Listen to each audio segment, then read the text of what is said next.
Just a little bit of context before we dive in.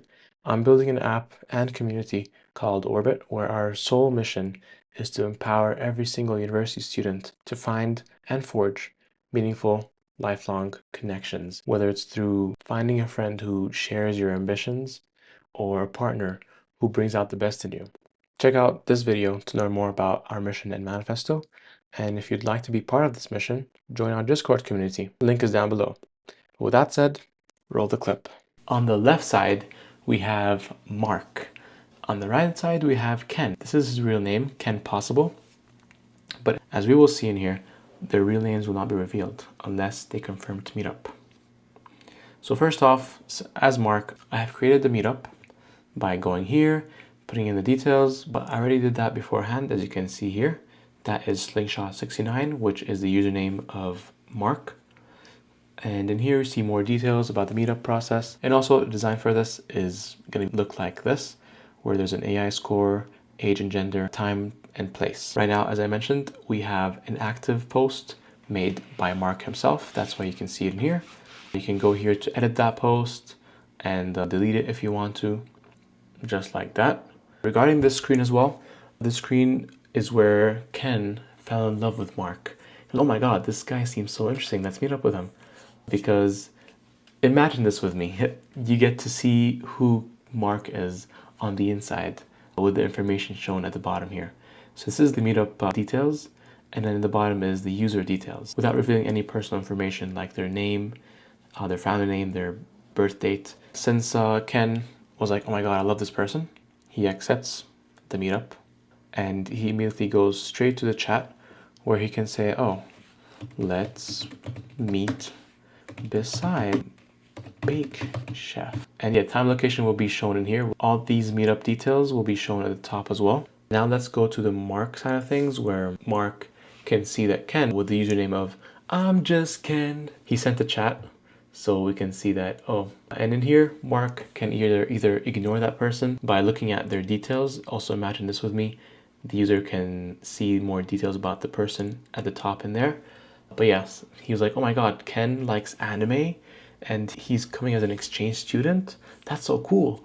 Let's confirm the meetup. So he confirms the meetup. Right away, we can see that now it has moved down to confirmed meetups. And same thing for Ken. You can see that now it's both in the confirmed meetups. And once you click here, you can see more details about the meetup, and you can also edit if anything happens. We do have this feature in here that you can send a location. We disabled it for now since it didn't seem to be needed, but let me know in the comments and on Discord. One last thing to add is at every step of the way, whether you're looking for someone, you're chatting with someone, or you are about to meet up with someone, there's always going to be an easy one-click way to block or report that person if anything happens. But with that said, since I'm already here, let me show you guys also my other app, Roots, which has been renamed to EXO. It's a very simple app right now, but the vision is very bright in my opinion. There's a lot of ways I can approach this problem, but for now it's a very simple app where you have a conversation topic that you'd like to have with someone, but you're not with them right now. But you want to be reminded of that conversation topic whenever you meet up with that person. As you can see, the UI is very simple, elegant, minimalist. So you click plus to add a question. Who's your favorite R40, okay, artist? Just add an at to a certain person.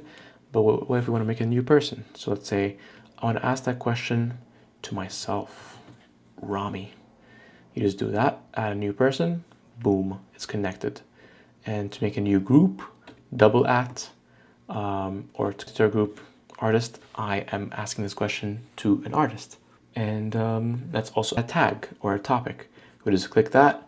We have a topic of sports. Let's do music, add a new topic, boom, send it over. And there it is. And also there it is. But also in the person page, I've been using this screen much more than I thought before. Once with the person, I'm on this screen ready to add questions that I'd like to ask that person, and also ask a question that's already in here. And of course, we can edit that post but we'll not do that with this. As you can see here, everything is selected. To deselect anything, you just click that thing. Yeah, let's add a question for Taylor Swift. Let's say I had something in my clipboard. What would you do if you had all the money in the world?